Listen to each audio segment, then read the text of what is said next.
So here I have a reference sheet that's going to be basically what I'm going to be designing today. The theme is assassins, and I'm going to be showcasing you guys how I'm going to go about redesigning a character, a environmental prop, and last but not least, a prop that the character would be utilizing. So a couple of things before we go and start redesigning the character is I want to identify the type of character, the function, the overall form and design, right? So the character, we know that the character is going to have specific features like the hoodie here. The character is also going to have some sort of clothing that's be overlapping here, a belt strap across the chest, and obviously a lot of extra garment and fabric to kind of give it the more stealthy look. And last but not least, obviously the weapons, right? So we can go in further detail and start thinking about all the different elements that the character has, kind of these extra wrist guards and leather plates and stuff like that, right? But the most iconic thing about the character is definitely the hoodie, the hood, right? The hood, the weapon, and the fabric.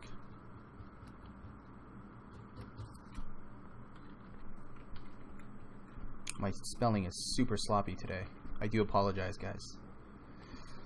Alright, next is the environmental prop. So I went ahead and I kind of picked this this cannon, right? And I felt that it would be thematically appropriate for kind of this time period of the assassins.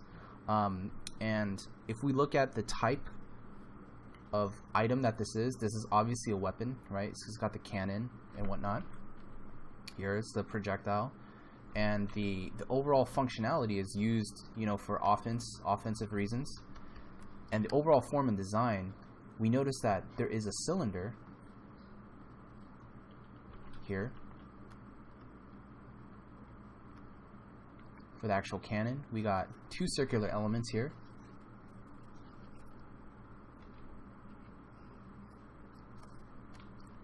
Circular or oval, right? And we have basically what is a wooden base, right?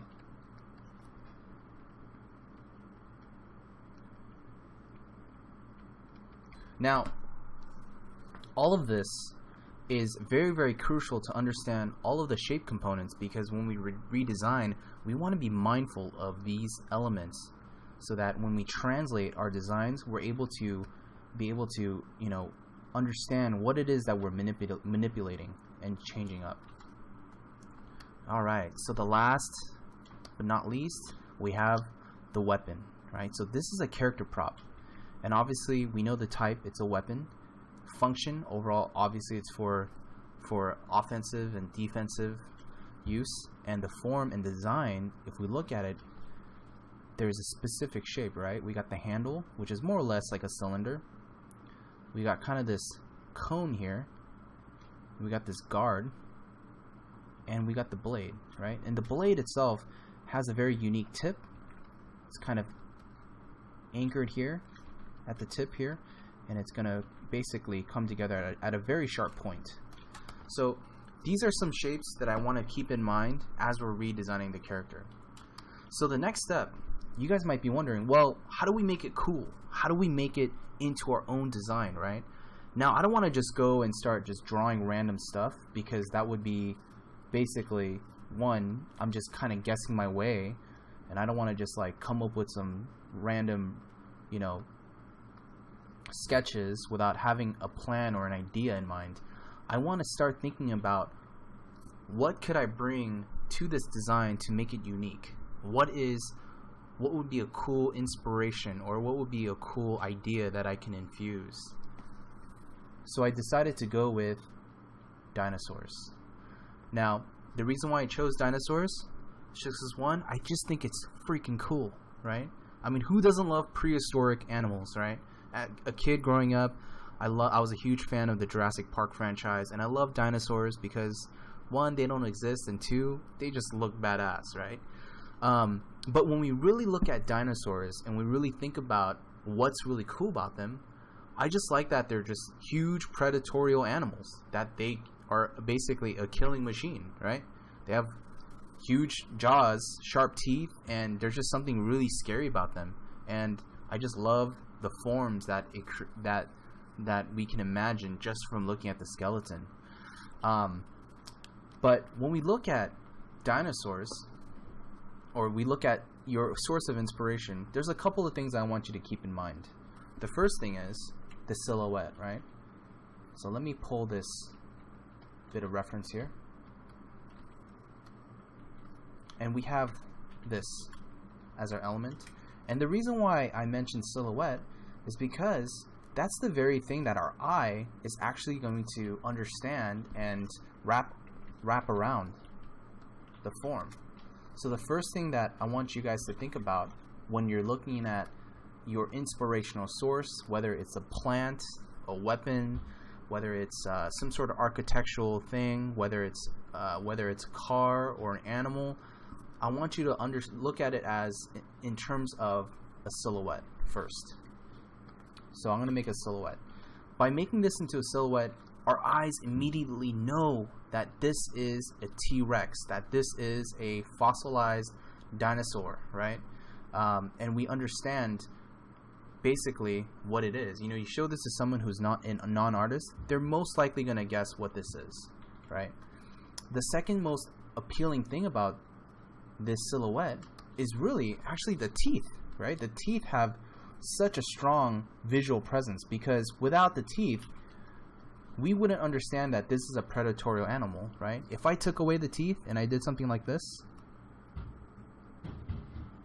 all of a sudden, now we got Barney, right? And who in the world likes Barney? Unless you're a 5-year-old kid, which I'm going to admit, I used to like Barney, I know. Fuzzy pink dinosaur or purple dinosaur. Oh, man. But we look at this, suddenly the silhouette and the overall context, the viciousness, the predatorial animal that we all know and understand goes out the window, right? The teeth are gone. We're like, that's not a dinosaur. That's not a T-Rex, right? That's some weird, vegetable eating creature. But when we bring back the teeth, look how menacing it is. We're like, oh man, that thing is gonna just tear you to shreds, right? The next thing that we're gonna identify, let me write this down here. Silhouette.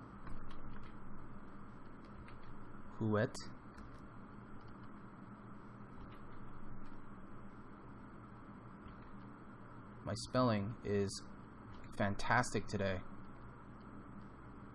Silhouette, teeth,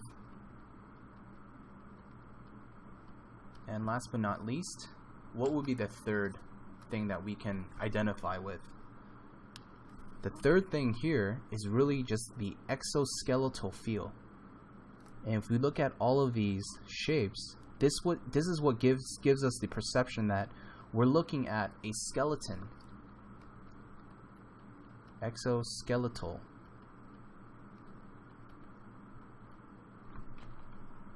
Oh my gosh. My spelling. Come on, John. Skeletal. Okay.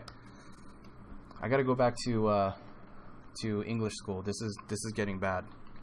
But anyways, so this is the vibe that we're gonna understand is silhouette, teeth, and exoskeletal. Those are the most basic and primitive things that we can identify and understand, right? Because if we didn't have these things as visual cues, it would look not like a skeleton. It would look probably like an actual living, existing creature. So if I cover up the holes, look, all of a sudden we have what looks like an alligator or a real living, T-Rex, right? Suddenly this doesn't look like a dinosaur bone or something that's fossilized. And so these are some of the things that I'd like you guys to just think about. What is your first impression? What are the first 3 key words that come to your mind? So as an exercise, I'd like you guys to try this out, pick out a theme for your character redesign, and then from there, I want you to pull out the 3 keywords, and we're gonna now use them to apply them into our design. Okay? Alright, let's get started on this. So, to begin, I'm gonna go ahead and pull up my reference board, and I'm gonna grab this illustration of the assassin character, since we're doing assassin themes. And I'm just gonna go ahead and actually double up here. And I'm going to drop the opacity, and what I'm going to be demonstrating is how we can apply our T-Rex or skeleton on top of this character into a completely redesigned character here. So I'm going to drop the opacity here. I'm going to make it black and white so I don't get distracted by the colors. But I'm going to drop the opacity so that we can still have a faint, you know, silhouette, or we have a faint visual of what the character is,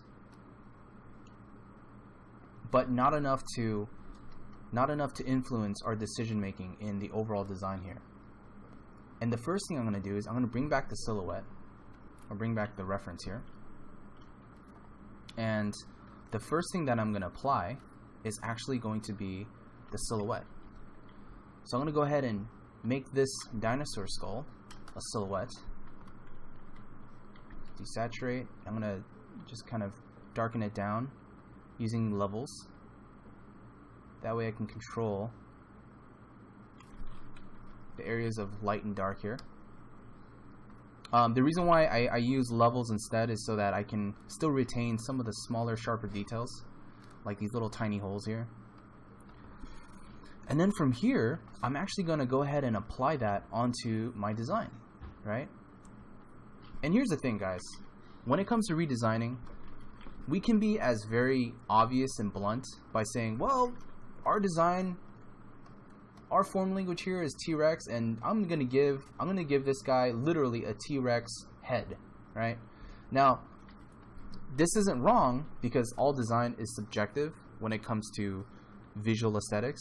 But if we're going about it in a objective manner, and we're thinking about, well, what's the culture, where does he or she come from, and how does it actually work with the character, then we have to be a little bit more mindful of how it's going to be all integrated, right?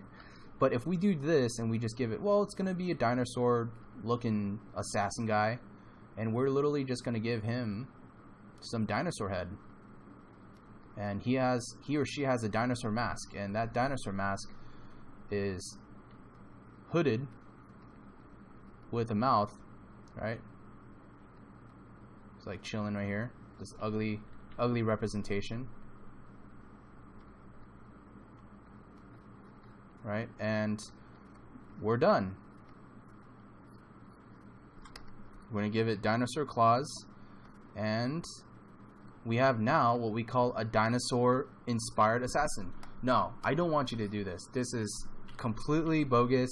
It's laziness in my mind. You know, it's not being creative with your reference. So the way I'd like you guys to be creative today is not applying it that way, but applying it in a way where maybe the silhouette can influence just the shape, right? So what I like to do is, maybe what we can do is use a silhouette here and influence just the shapes of the design. So maybe the head we keep, but I'm gonna go ahead and start using parts of the dinosaur silhouette to kind of start filling in some of the areas where I think might be really neat to apply. And even on the head here,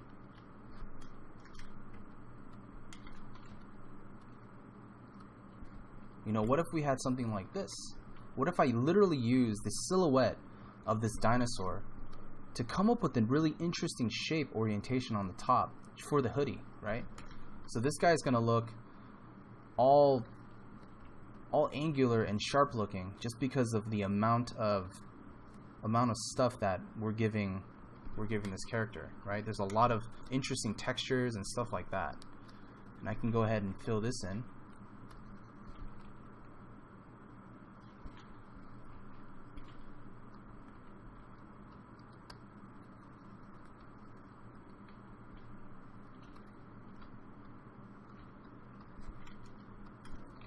we have basically the wrist guards and so on. And I can just kind of apply this kind of wherever I need to, right? But I don't want to go overboard where I'm gonna literally have the character, whether you're doing a robot, a female character, a male character, I'm not gonna just go overboard and say, well, dinosaur feet, dinosaur socks, dinosaur knee pads, everything dinosaur related, right? We want to do it enough to the point where we're getting the general point across, right? Otherwise, it's gonna be complete overkill. So what I'd like you guys to think about is, what is the percentile? How much dinosaur versus how much regular clothing aesthetic are we going to utilize? So in this case scenario, let's try something where the character here is actually inspired 80% dinosaur and 20% dino, and then 20% normal. So normal meaning, what if it was, you know, normal clothing, right? So at least we have this rule of thumb of 80% being dinosaur and 20% being normal clothing. So I can probably and strategically go and start designing some of these elements to be more fulfilling to that 80 percentile mark, right?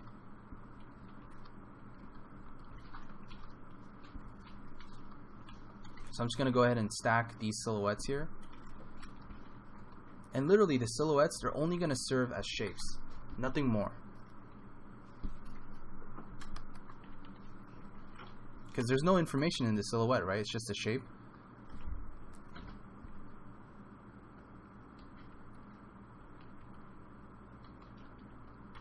So I'm going to go ahead and combine that.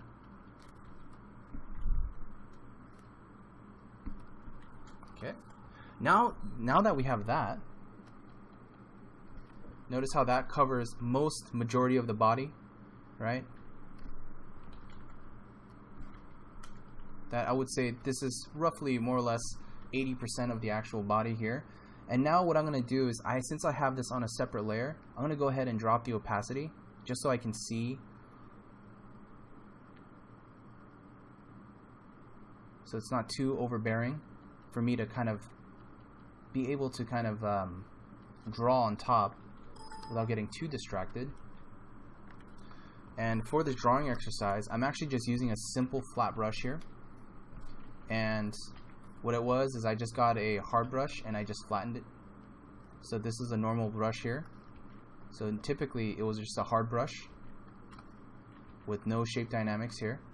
And what I did is I added shape dynamics so I can get a little bit of vignetting and weight distribution, so I can get thin and thick lines.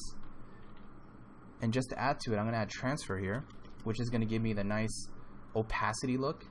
And to add to that, I'm going to then squash the shape, so I get this nice kind of transparent, you know, flat marker look. So that's what I'm going to be drawing with. Okay, so I have here my silhouette of the character, and I have my silhouette of the dinosaur bones, and now it's time to start inventing some cool stuff. So let's go ahead and start off with just the general shapes that we see. So what I'm imagining is kind of this concept of this guy, right, our main character here, wearing this really mysterious looking garment, this hoodie. And if you guys if you're like me, I like to just kind of draw in the face. And in this case, I'm literally just copying from our photo reference here. And I can't quite see the face, so I'm going to go ahead and cheat a little bit here. And this exercise, guys, is okay because it's just a design exercise. And you know, if you're working on your own project or if you're working on a client project, then you obviously want to make sure that you do this, you know, from scratch, or it's your own reference.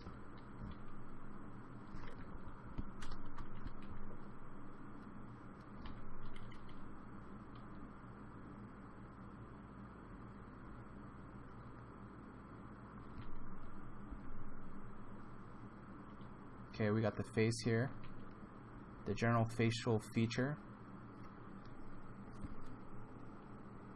Maybe we can make this character a little bit more slightly more angry looking. You know, I mean, this is an assassin, right? So this guy kills. He's like a mercenary, right? With dinosaur clothing on. I know, it sounds pretty awesome.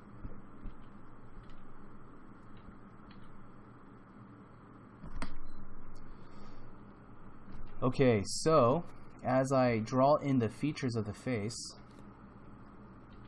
my brain is trying to wrap around how to make sense of these shapes here and how to combine it with the actual existing materials, right? So obviously these aren't going to be dinosaur bone because I'm mainly focused on just the silhouette. The silhouette is what's going to be my design aesthetic. So I'm copying the silhouette here. But what's cool about this is that immediately I can start to understand, okay, if this is a silhouette, then maybe, you know, this is just, it's still the same cloth, right? It's still the same cloth more or less, but it just has the elements that we're pulling from the silhouette. So it's not going to literally be a clothing made of bones, but it's going to be literally a clothing inspired by the silhouette of bones.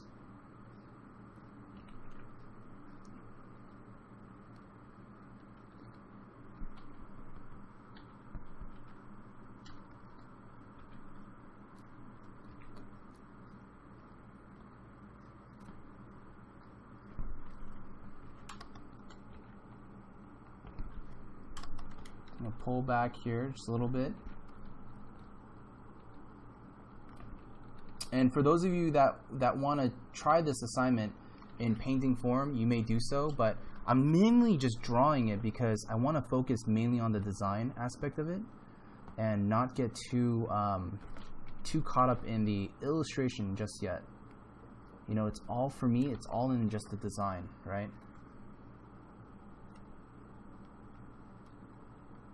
And now, again, the shapes of this, it's all 80% dino inspired, right? So meaning 80% of the shapes that I'm using are dino based, and that's why we kind of plastered, you know, the silhouette over our character quite, you know, excessively. But the clothing, though, is still going to be based off of things that are recognizable, right? It's still cloth. You know, it can be armored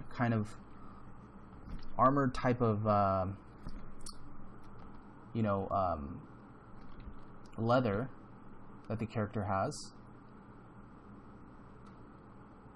but more or less the shapes, though, is what's going to give me an interesting outlook and visual cue on, you know, this different type of aesthetic, right? And already, if you look at what we're developing here, it's actually quite interesting. We have such a unique design. Like, look at those folds. I mean, that's straight up from a dinosaur, right? I mean, it doesn't look like dinosaur. When we look at it, you don't want a design where you're gonna create something and say, oh yeah, dude, that's straight up dinosaur, right? I will show you guys how to be a lot more obvious in some of the other ones, but in this one here, I want to start thinking about how to cleverly create a form language using dinosaurs, but not being so apparent with it.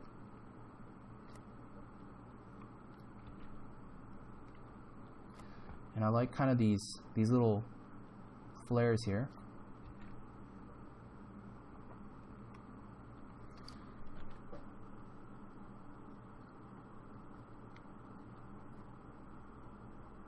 And what's great is that the shapes here are so awesome.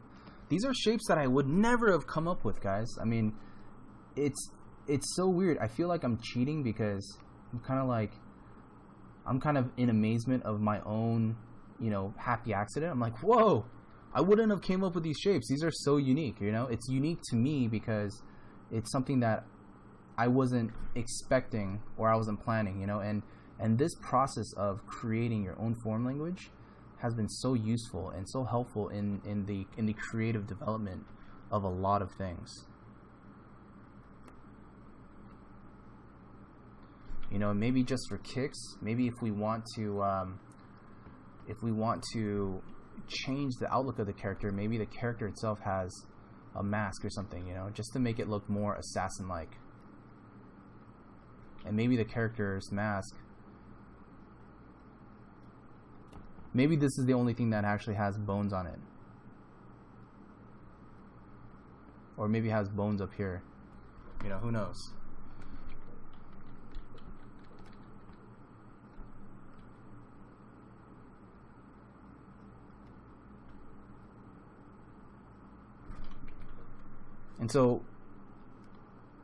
And this is a way so that, you know, we can come up with interesting shape languages and form languages, you know, to really kind of have something unique to bring to the table.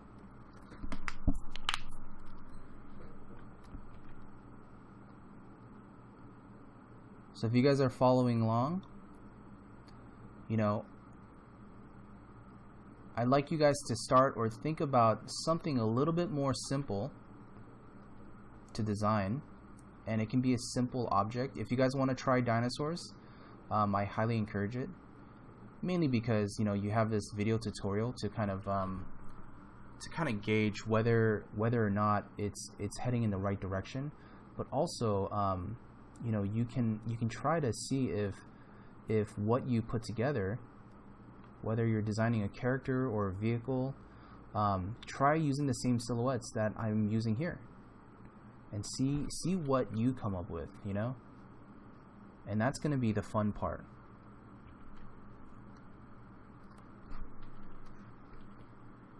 Since we're using Photoshop, and Photoshop allows me to kind of make a lot of shortcuts, so I'm going to go ahead and duplicate my drawing here and actually transfer it over onto the other side. It gives me a nice way to kind of speed up the drawing process, right? And then here, and what's great is that, you know, if there's certain things that don't follow, like, you know, I have this harsh edge right here, we don't have to follow it. Just follow what you feel could match. So this is what I'm thinking. I'm thinking that it would be really neat to have, you know, the garment, and this is by pure accident, just kind of following or contouring the form of the character's leg, right?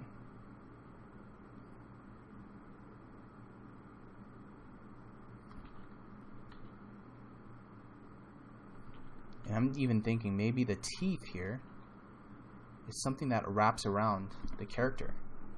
And even these negative spaces, let's utilize that. I mean, this can be something interesting. You know, even though we might not see something right away, but it's worth bringing on as some sort of texture, you know, that can inspire kind of the way that this character actually put together this kind of garment or this clothing. And what's cool is I'm even using some of the transparency from our other drawing to kind of see other design opportunities.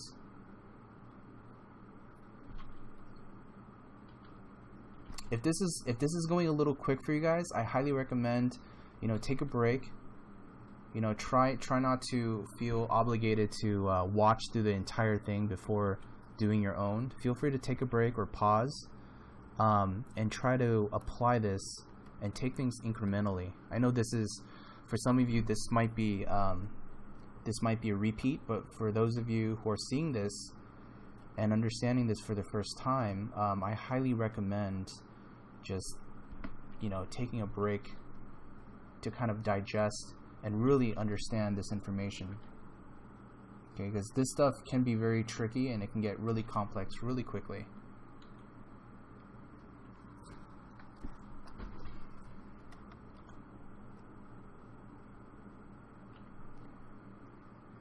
So I'm going to go ahead and start editing out certain things. Well, actually, we can do that at the end. so I can show you guys the difference between the two. So we have an opportunity here to follow the contour of this, you know, or we can follow down on this shape here. I think I'm going to go ahead and follow the contour just because the actual original image underneath kind of does that, and I don't want to break that flow, but I'm going to try my best to see if I can get this to translate all of these details. And then we're going to get in kind of the flow here, and then not to add in the dinosaur teeth.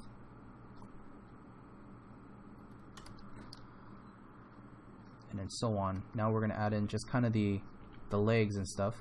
So a lot of this stuff here, I'm obviously kind of using what's underneath and present. And now you don't have to do this where, you know, it's kind of like if it's blank here and you want to add more stuff, just do it accordingly to your proportion.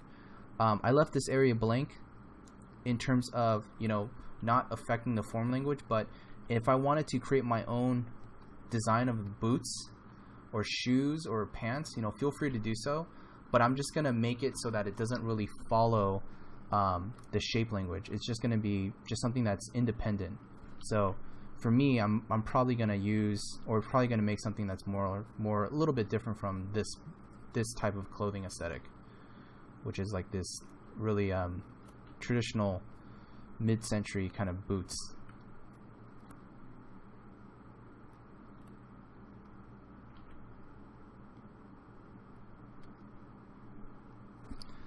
And then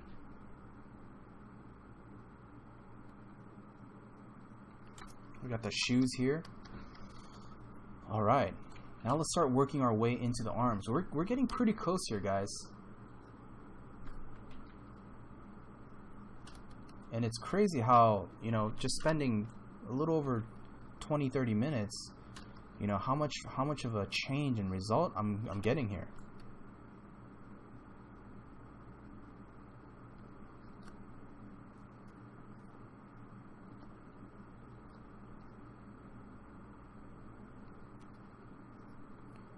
And just thinking about all of these details, you know, I'm just going to go off of what's underneath. You know, it's probably going to be leather material, and I'm just following the shape. The shape is what's going to be the real driving factor for this form language.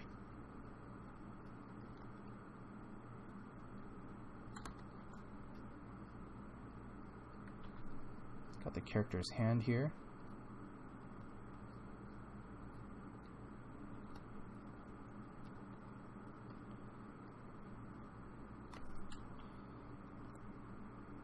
And if you want to add in the weapon, you can go ahead and do that as well.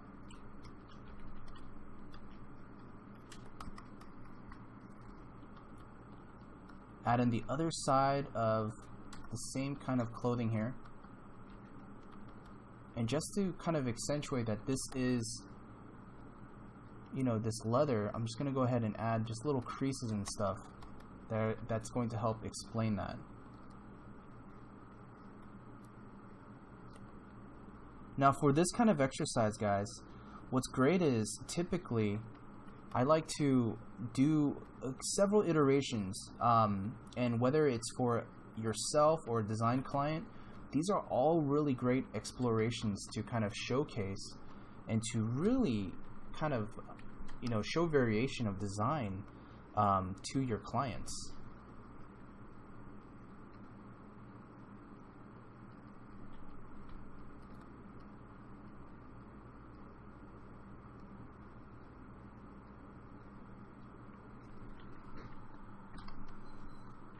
Okay, when I turn this off, we'll start to reveal what we have here.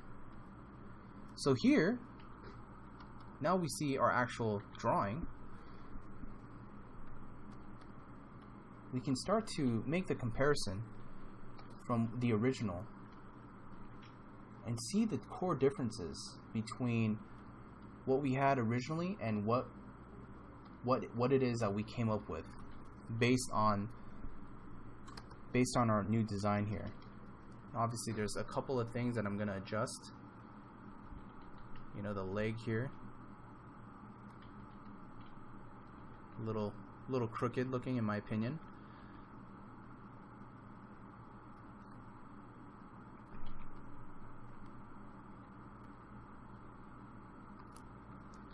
And already this is looking really interesting. Just the amount of detail and what's presented here is so different from the original design, right? This is already has such an interesting design aesthetic and our own form language that we developed, you know, just from dinosaur bones, right?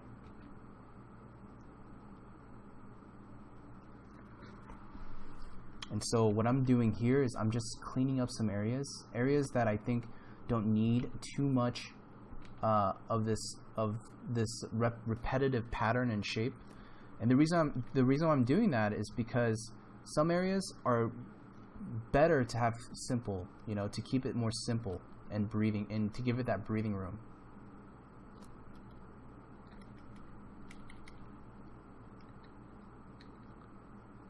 Okay, now we're gonna go ahead and start adding a little bit more line weight since we have this design, and I'm just adding line weights in the areas where I know for a fact that there are overlaps, right?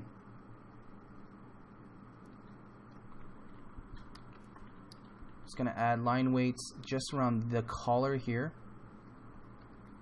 and anything that I know for a fact has a very, very clear overlap, because I want to show the design isn't just all flat, that there's very, very defined clear areas where one material is overlapping another material, and that's what's going to help sell the layering factor.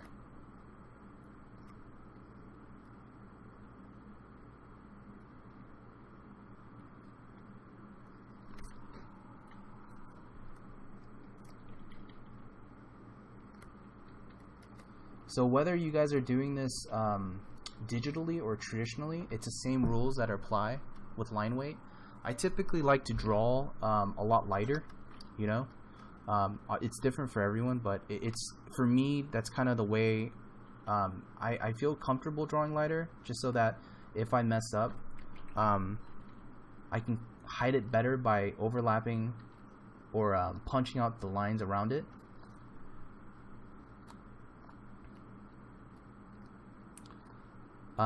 Also, another thing about drawing light is that it forces you to kind of, you know, detail some areas without feeling too overly overdone, right? Because I know that when we add a lot of details, a lot of common mistakes that I see is too much detail, but it's too spelled out and it's too punctual. And that's what makes things look incredibly noisy, right? So we want to be careful about that.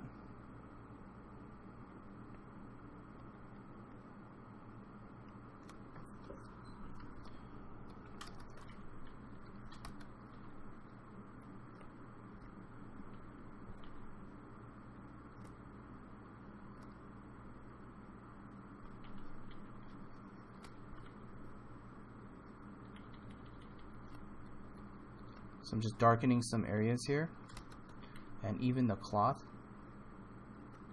I want to darken, just because it's a very, very clear overlap from the character. And overall, what I'm going to do is I'm going to actually copy the character, copy the drawing, right? You guys see how I did that? I actually press Control J, that's a quick command, or you can grab it and just duplicate it, okay? And what I'm going to do is I'm actually going to erase around. I'm going to erase in the internal bits. So what that does is that it gives me a nice silhouette of the outside, but I keep the light lines on the inside. Okay, so it's a little bit of a cheat to be able to kind of control your line weight, and also to not have to kind of go over everything twice. And so this gives me this result. Okay, so in order for me to see the silhouette more clearly, what I like to do is I like to pick just a regular gray, and just kind of go over the interior of the character. The reason why I do this is so that, one, if I ever need to paint it, I have a silhouette that I can work off of, and two, it just for presentation wise, our eyes, when we're looking at character designs, we like to look at the silhouette. So whether you guys want to do this to your drawings or not, it's up to you, but for me, it's always helped me to kind of wrap my eyes visually around the object, and it just helps the kind of visual read of the character when I have just a little bit of value underneath. And it doesn't have to be too dark. You know, I don't want your image to be overpowered by the value, but just enough so that our eyes can perceive the silhouette, and also just to show the difference between the original character design and the new character design, and the new character design. So here we can make a comparison between how much of a silhouette change we actually made.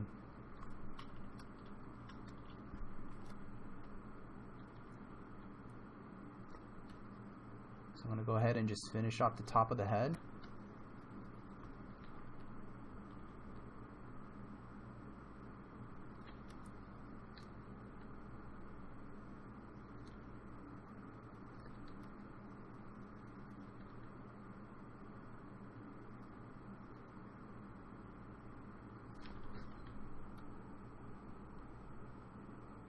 I should make this selection here. Sorry guys if some of this stuff is very boring and tedious. I know that this isn't the most fun part to watch, where I'm filling in, and if you guys need to fast forward this part, I completely understand. It's like I wish sometimes I could fast forward my own process. I'm like, geez, I don't want to watch myself do this. Drives me nuts, man. Alright, so we have the character here. So what I'm gonna do, I'm just gonna lighten it a little bit. It's a little dark for my taste, but now I can see the character, right? I can see the difference. If we look at the silhouette here, look how different of a silhouette. You know, it starts to indicate just some subtle areas, right? But visually, when we see the two, they're completely different designs. And that's kind of what I'd like you guys to try out in your design practice here, is try to take something that's existing, whether it's a character, vehicle, prop, environment, and try to put your own visual twist on it and see how far you can take it. Okay? Let's try another pass here. We're gonna do another version here. I'm gonna go ahead and shrink this character and put it up in the top right hand corner so we can always refer back to it. And then next here, I'm going to go ahead and do the opposite.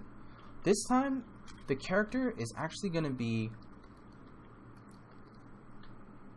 20% dinosaur and 80% regular. Right? So when I'm going to do 20% dinosaur, just to really get the most use out of this reference here, or this form language, I'm going to go ahead and actually use as much of the actual texture itself, right? The eyes, the teeth, and all that stuff. I'm going to go ahead and just kind of alter some of this stuff that I don't want.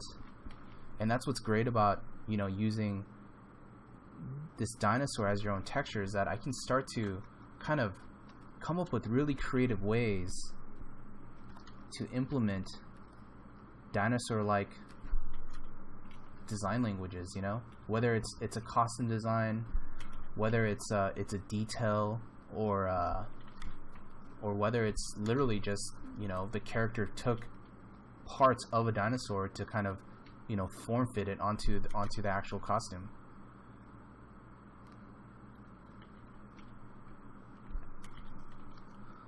So I'm gonna do this, and this is, you know, I would say getting close to 20%. You know, it's up to you what you want to do, but I generally keep a good ratio. I don't want to have 50% dinosaur bones and 80% being regular clothing, but I want to have I don't want 50-50, because it's going to look very, very static and boring. I want to have a good distribution, a very dynamic distribution of shapes. And I'm just thinking I need something extra here on this side, so I'm going to go ahead and add this bone, just because I think it needs something just slightly, something a little extra there. And you can always test it out, right? You can always pull it apart and think, oh, that might look kind of cool, I don't know. Or you can say, nah, I don't need it, I can throw it away. So it's entirely up to you, and this is what's great about using your reference in this manner. So now I'm going to do this version. I'm going to desaturate.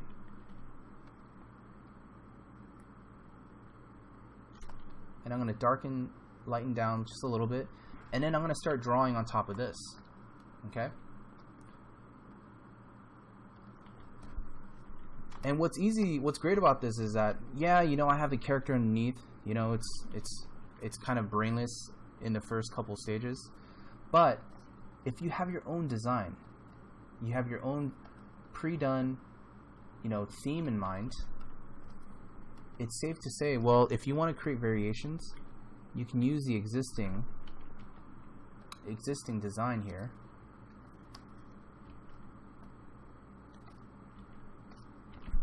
To start coming up with variations, right? So I'm obviously using this existing design here to come up with alternative costume designs.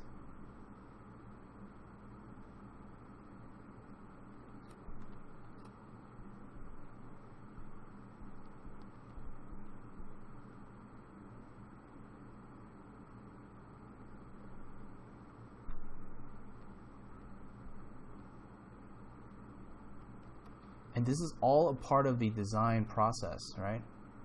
Because when it comes to illustrating, guys, there's a difference between illustrating and designing. The core difference is illustration is about painting and making the image look good. Designing is about the idea. I want to make sure that the ideas are good. Good enough to illustrate, for me at least. That is my goal, right?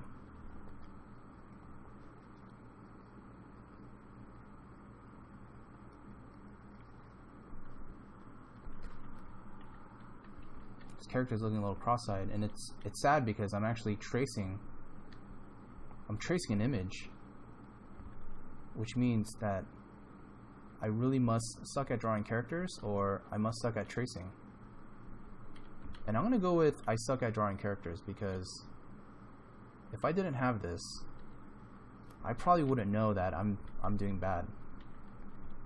And it's sad because I'm actually tracing this thing and it still looks not that great.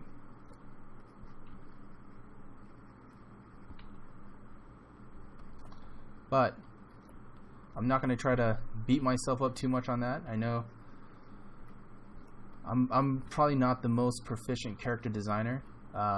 You know, my focus has always been, you know, doing hard surface designs and environments. But you know, characters have always been a challenge for me, just because of the complexity in the anatomy and, you know, all the stuff that I didn't pay attention when I was in school, sadly, and I should have. But anyhow, so we got a majority of the face in, and I'm ready to get onto the design, so I can save myself from embarrassing character tracing here. So once I got this lay-in of the actual hoodie, okay, the next step here is I'm actually going to start drawing in this dinosaur bone.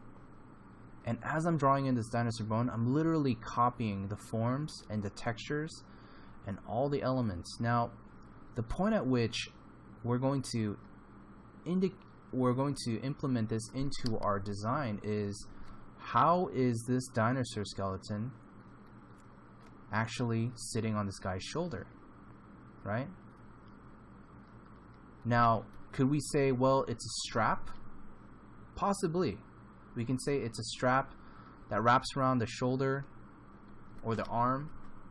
We have a strap, we have a really clear area for a strap here, that we have some real estate or space to say, okay, well, there's a good opportunity to put this thing here. So I can put on some like belt buckle thing, You know, it can be the same design or it can be something more simple, but I'm going to go ahead and just kind of do a simpler one here.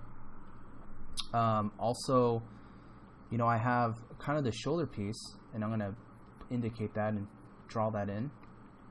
Just going to copy and trace this element here. And then maybe add just some of these, follow some of these shapes here. And then I'm going to try to justify, well, how the heck is this thing on here, right? How do we get that to really fit? So when we look at clothing, a lot of armor is actually, it's strapped on there or it's sewn on to the clothing. So here I can start to say, well, maybe we can justify this by saying, well, this is also strapped on as well. It's kind of this asymmetrical armor piece that's all mounted at the same point.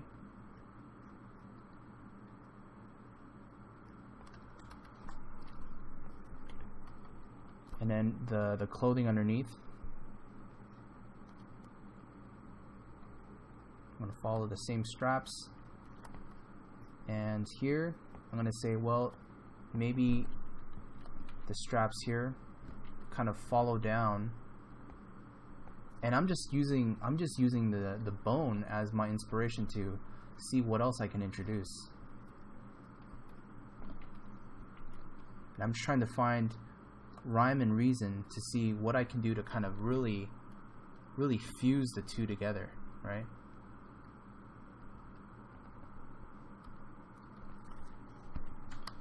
Okay. Feel free to periodically pull back to see if there's anything that's standing out to you.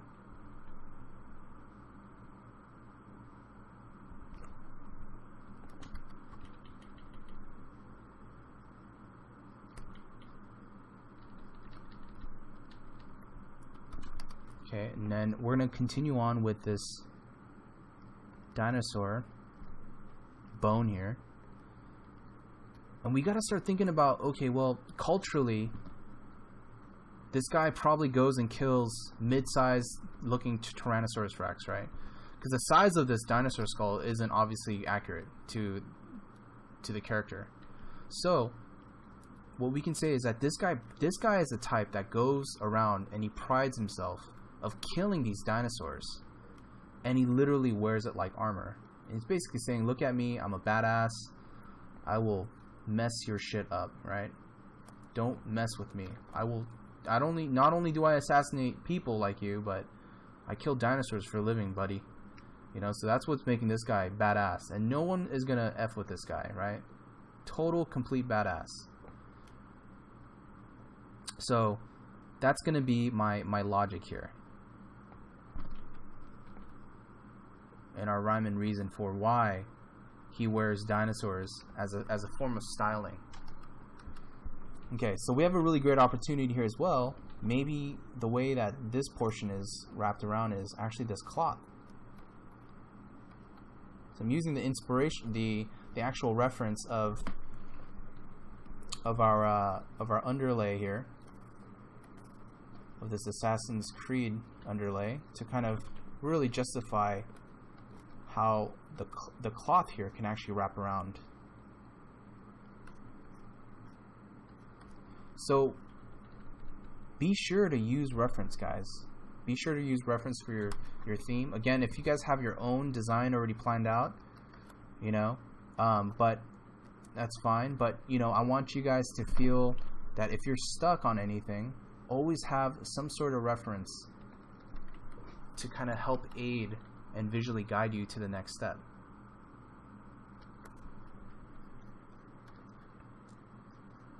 Just going to change the patterns here to kind of give it just a little bit of a different look.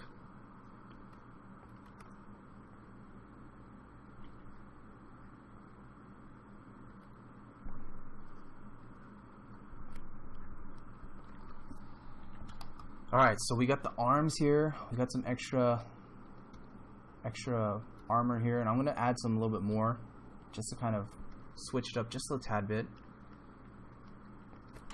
I'm going to do the same probably on this side. Actually, yeah, this side can use a little bit of that layering, just to be different from a little bit different from the actual reference here.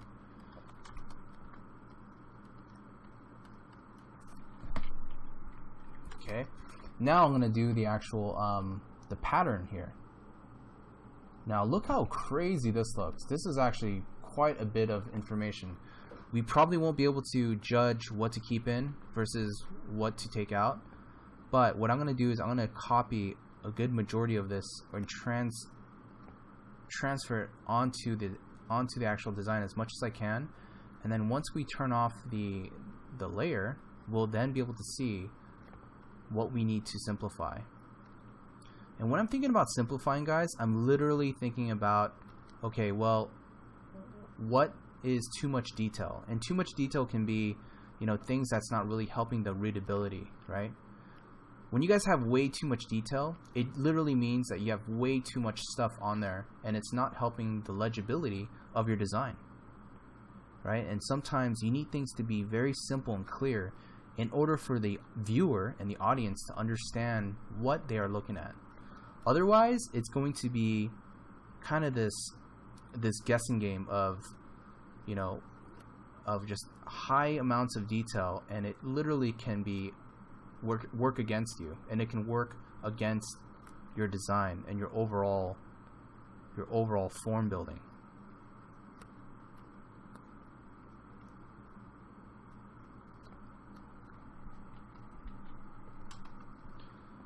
Okay. We have a cloth here. We can choose to keep all of this if we like. You know, this is all from the reference. And then all of this great stuff here. The vertebrae of, or at least this is the spine of the dinosaur here. Gives us so much nice texture, right? So much great stuff here.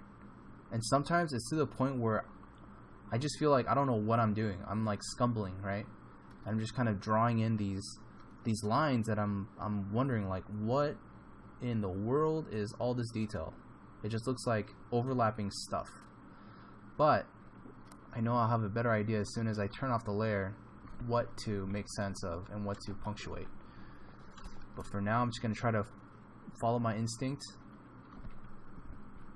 You know, just kind of go for it and see what we come up with. You know, this cloth is obviously covering that portion here.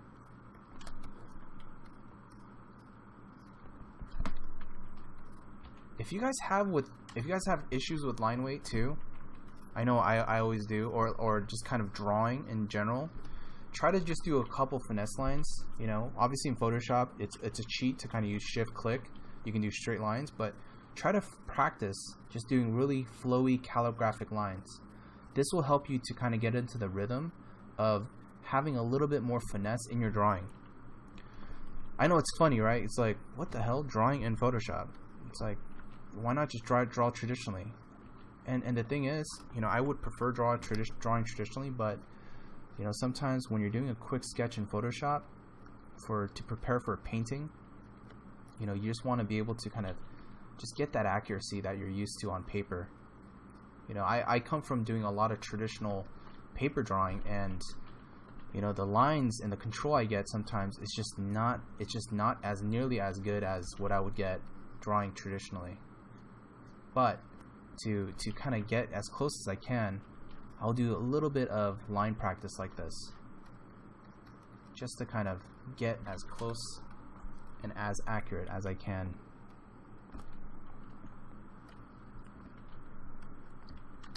So now we have basically this bit of texture, and I added it in there, and it's a bit ambiguous right now the way I see it, but it can give me some ideas for how we can integrate it into the boots here. And again, this might be a scapula or like a part of the dinosaur bone that the character stitched on as some sort of like protective knee pad or armor. But this might be, you know, this might be worth, you know, the extra protection that this guy needs. You know, especially if he's like running and going around sliding and stuff, and you know, assassinating people. I mean, you can only imagine the amount of knee scraping that this guy's probably gonna end up doing to himself.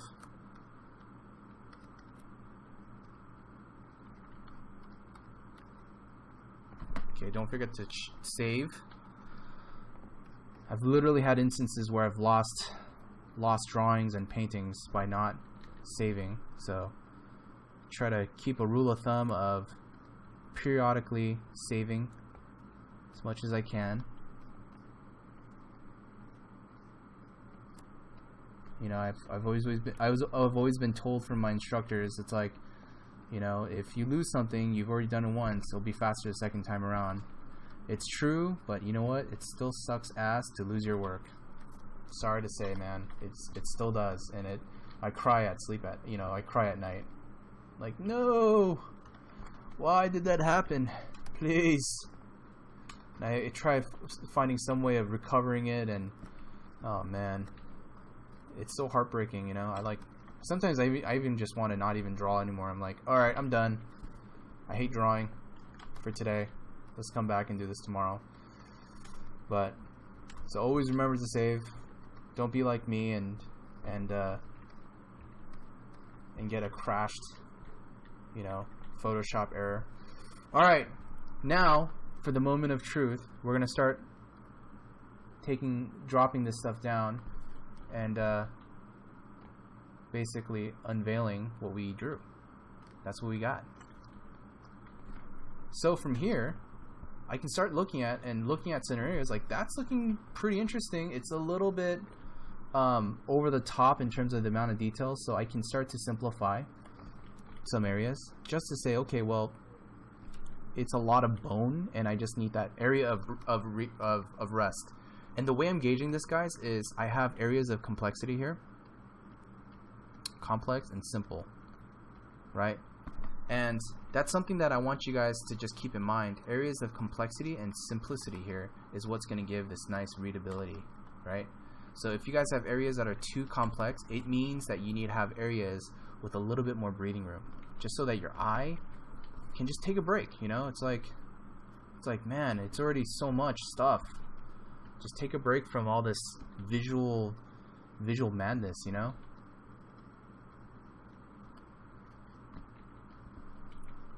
Just so that we can kind of gather our thoughts and figure out exactly what the hell we just saw, you know? So definitely helps to kind of take a few moments here to simplify. Okay, so what I'm going to do now is just, again, we're going to start overlapping some of these lines here.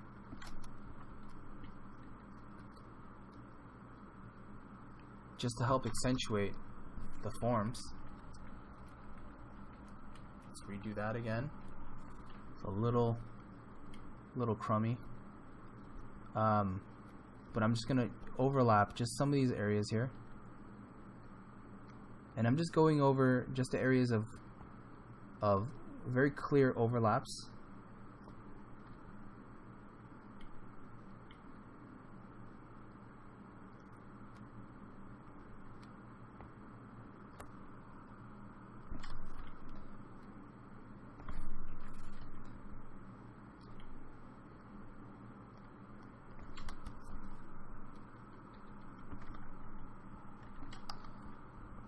Okay, and so for the most part, it's kind of in the clothing here.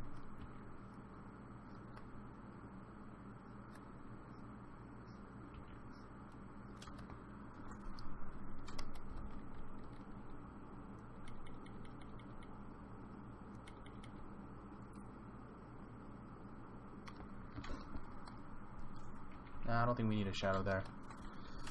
I was thinking about putting a little cast shadow, but it's going to start getting into kind of the rendering aspect of it. So best to keep it simple, since it's just a sketch, you know, and the sketch, it serves a purpose, and the only purpose is, you know, design information in this line drawing. So I'm going to keep it as simple as I can and straightforward. All right, so you guys kind of get the point of line weight and doing these overlaps. You know, overlaps basically are anything that is clearly overlapping another material or object. You want to emphasize that it's in front by actually making the line weight thicker. and that will help with that readability. Now what I do here next is I like to duplicate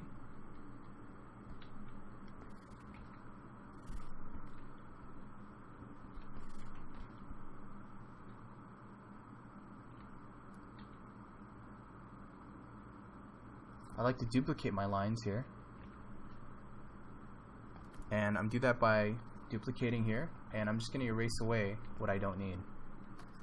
So I don't need a lot of this stuff.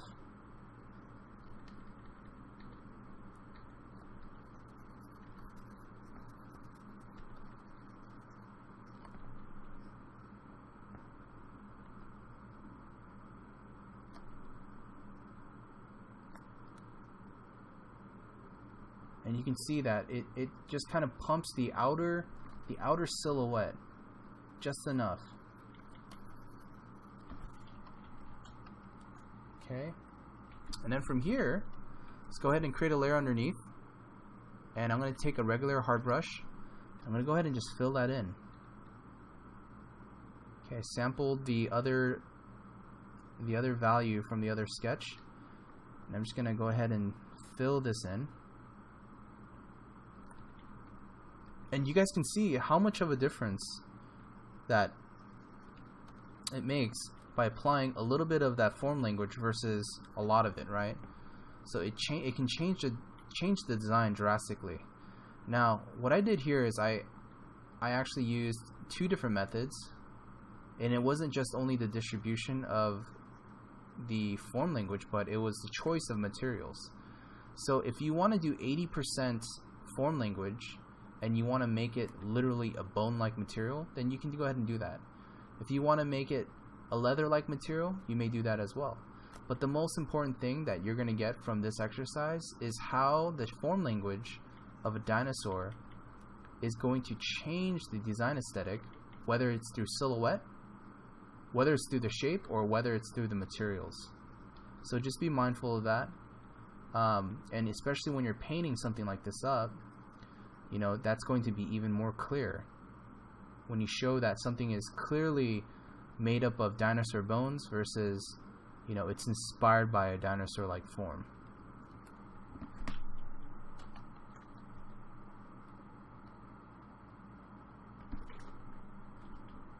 Okay.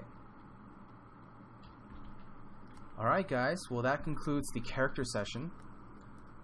I hope that makes sense for this part. If you guys have any questions, feel free to email me. I'd like you guys to try this out for one section of the homework, and now we'll go ahead and move on to the other section.